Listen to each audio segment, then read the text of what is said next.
사실 광역단체장 하면서 중앙 현안에 대해서는 입장을 내기가 좀 어렵다 보니까 많이 참으셨을 것 같은데 네. 법사위 옛날 얘기를 하면서 네네. 조의대 이제 후임 제청을 두고서 논란이 지금 많은데 말도 거기에 안 되는 대해서 얘기죠. 변호사 출신이기 때문에 있을 수 없는 일입니다. 뭐냐면 제청권과 임명권은 다른 것이고요. 제청 그러니까 어렵게 생각하지 말고 회사를 경영한다고 생각해 보세요. 네. 이사부장한테 야 저 영업부장 보내야 되는데 추천해봐.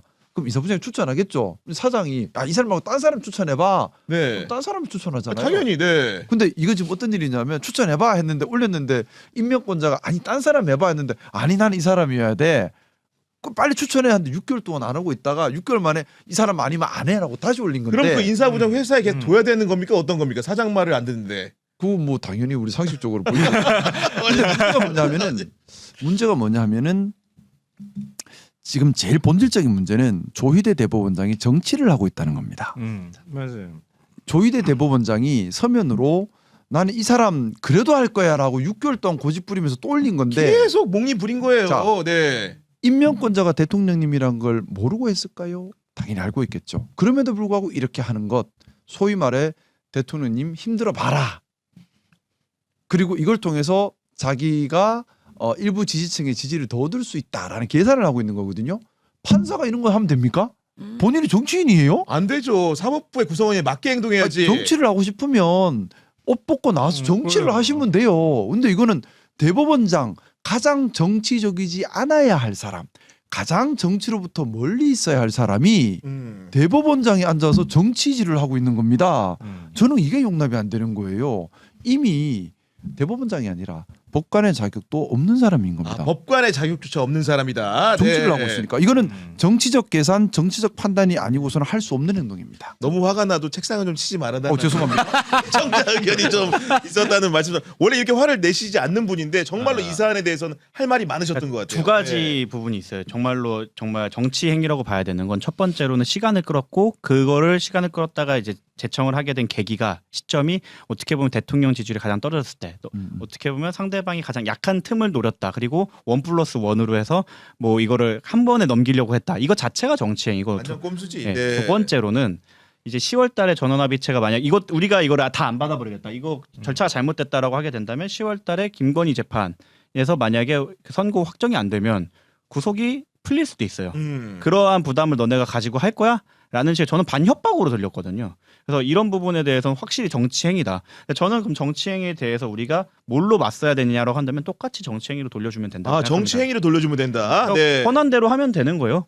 그 국회가 동의하고 대통령이 임명하는 거니까 국회에서 협의된 사람은 동의, 협의되지 않은 사람은 부동의. 그렇죠. 해버리고 네. 돌아버리면 그래서 전원합의체가 다 구멍이 생기는 게 아니라 어느 정도 인원을 채우고 한 분만 문제가 되는 거고 심지어 그 한 분 관련해서는 지금 이번에 의혹 제기된 게 행정처에서 전화를 돌려서 사퇴로 종용했다. 아, 그런 의혹도 있었어요. 의혹이 네. 있었죠. 뭐 법원행정처님은 처장님은 대법원장님의 뭐 지시를 받은 건 아니다라고 하고 전화를 했을 뿐이라고 하는데 누가 전화를 해서 꼭 있어야겠어요?라고 하면 사퇴하라는 말이죠. 그게 그런 식으로 이거에 대해서 저는 사법 처리 대상이 될 수도 있다. 네. 정치행위니까 여기에 오히려 저는 탄핵보다는 이 부분 왜 그럼 후보자들한테 전화를 돌렸고 어떤 저희였냐, 너네 어떠한 의도로 했느냐에 대해서 정치적 공세를 하고 아까 권한은 권한대로 쓰고 이런 식으로 해서. 그 밖에 있는 분들이 정치권 밖에 있는 분들이 정치인을 좀 우습게 보는 경향이 있어요. 나는 내 업계에서는 굉장히 똑똑하고 잘하기 때문에 네. 정치인들 왜 이렇게 멍청하냐 못하냐라고 생각하고 들어와 보면 여기가 정말 많은 수를 아, 구해야 되는 정치가 곳이거든요. 제일 어려워요. 네, 제일 어렵고 네. 종합 예술에 가깝다. 어렵더라고요. 그러니까 원래 네. 아니 경향신문을 보면 다 나와요. 경향신문처럼 성실한 취재력과 우리 또 신문 읽어준 네. 남자 저 신문 네. 읽어주는 우리 시작할 때 제일 시장님이, 먼저 보는 게 예. 경향신문이니까. 그러니까, 네. 그 선견 지명까지 가지고 있는 경향신문 기사에 다 나옵니다. 왜 이러는 걸 갑자기 경향이라고? 네? 저는 왜냐하면 자리에 대한 위협이 있었나요? 아니 저는 궁금한 게 그 한 자리가 만약에 끝까지 채워지지 않으면 김건희 재판의 전원합의체도 미뤄지는 거예요? 아니요, 그러니까 만약 두 자리가 빈다고 하면 점점 그 얘기가 나오겠죠. 6인 이상인데 이게 9인 중에서 2인이 빠졌다라고 네. 하니까 정당성이 있냐 이러겠지만 한 명 정도는 사실 괜찮아요? 인사 기간이나 이런 거 부분에서도 전례가 과거에 있었기 때문에 네. 넘어갈 수 있다. 그래서 정치행위로 해서 그 부담을 덜어내고 반대로 대법원에는 정치행위가 온 거를 뒤집어주면 된다. 그렇게 했을 때 아마 조희대 대법원장은 되게 간단하게 생각했을 거예요. 가장 약할 때 내가 가장 너에게 정치부적 부담을 준다라고 수를 던졌으니까 네. 우리는 살로 받으면 된다. 근데 그 저는 너무 조희대라고 하는 개인의 초점을 맞추면 이게 좀 약간 억울해질 수 있다고 보거든요. 민주당은 좀 더 사법개혁에 매진해라. 그렇죠. 지금 조희대 대법원장이 굉장히 큰 일을 하셨거든요. 맞아요. 네. 대법관도 26명으로 증언하는데 조희대 대법원장이 혁혁한 맞아. 공을 세우셨어요. 그렇습니다. 그리고 재판소원제도 그 판사들이 그 자존심상에서 미치려고 하는 걸 거거든요. 왜냐하면 헌법재판소로 가야 되는 거거든요. 그래야 형이 최종적으로 확정이 되는 상황이 돼버린 거예요. 자기들이 그렇게 하기 싫어했던 헌법재판소 밑에 있는 기구처럼 돼버리게 스스로 만들어 주셨다. 맞아. 판사님들 제일 싫어하는 게 그거. 제일 싫어하는 게 그거거든요. 그 조희대 대법원장이 만들어 주셨어요. 그럼 마지막으로 더 남은 것들도 많이 있거든.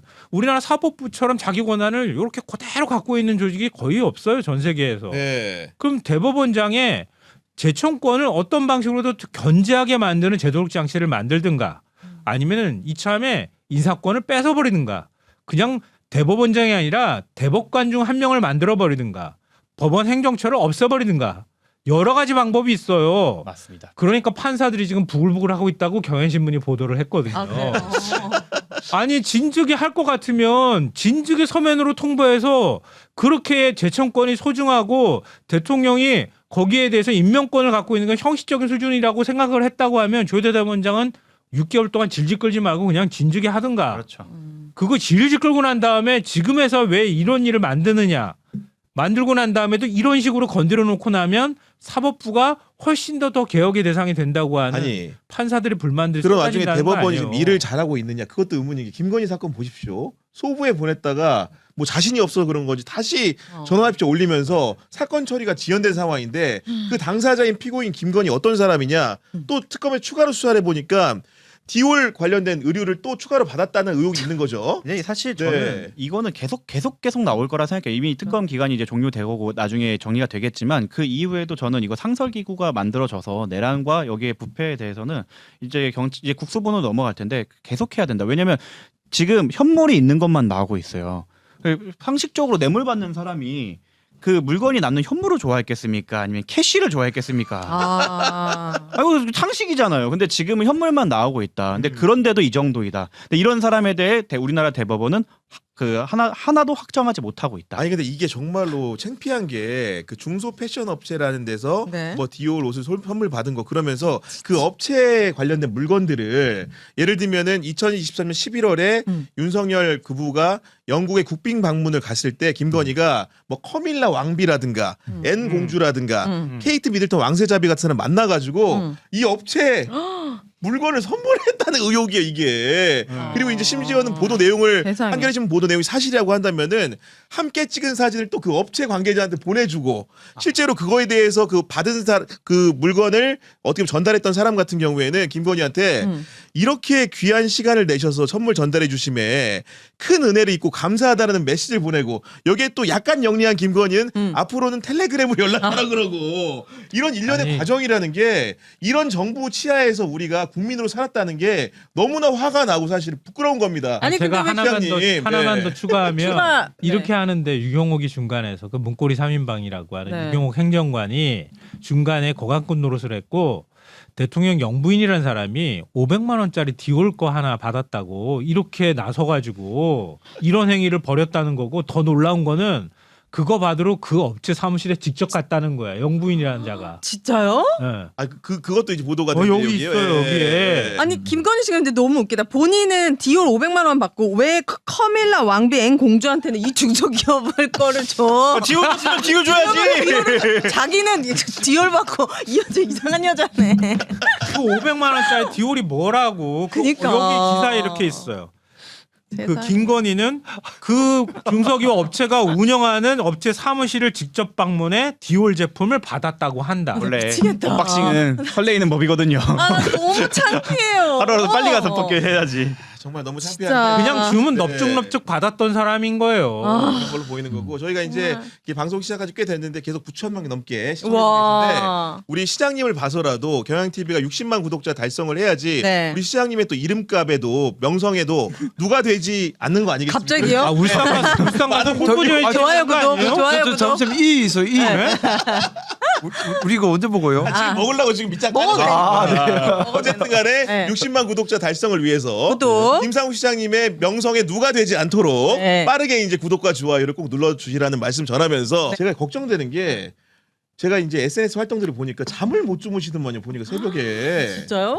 아무래도 좀 많은 생각들을 할 수밖에 없어요. 그래서 좀 책임감 같은 걸 많이 느끼는 것 같습니다. 그래서 자다가 버뜩버뜩 일어나는데 새벽에도 일어나서 이렇게 이것저것 정리하시고 그러더라고 보니까. 네.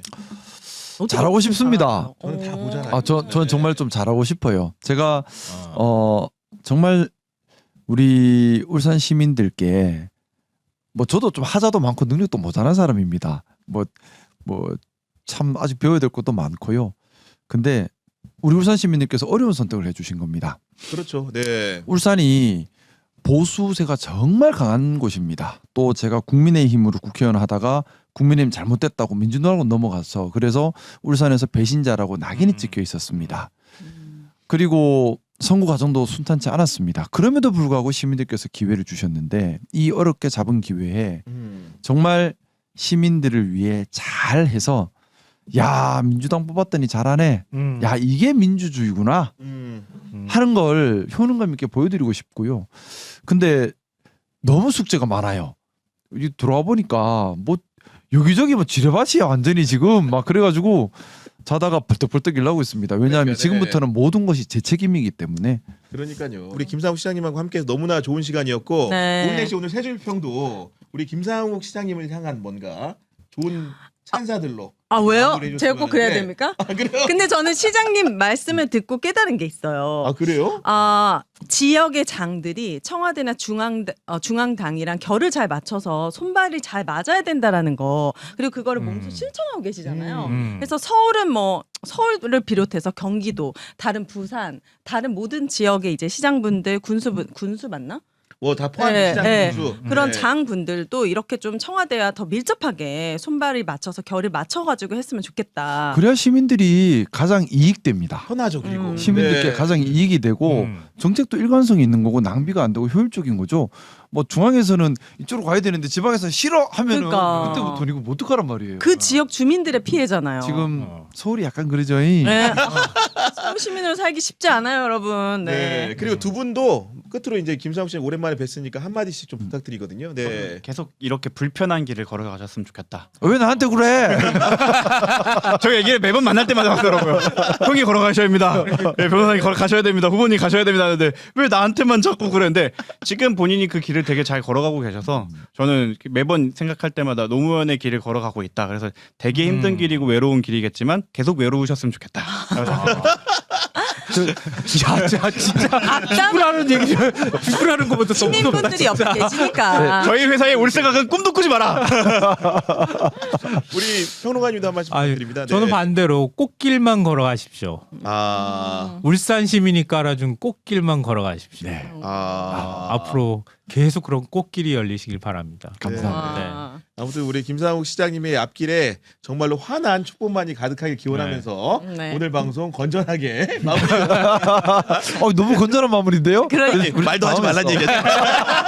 마무리라고요. 야, 이러다가 30분 연장 방송할 줄 알았어요. 네.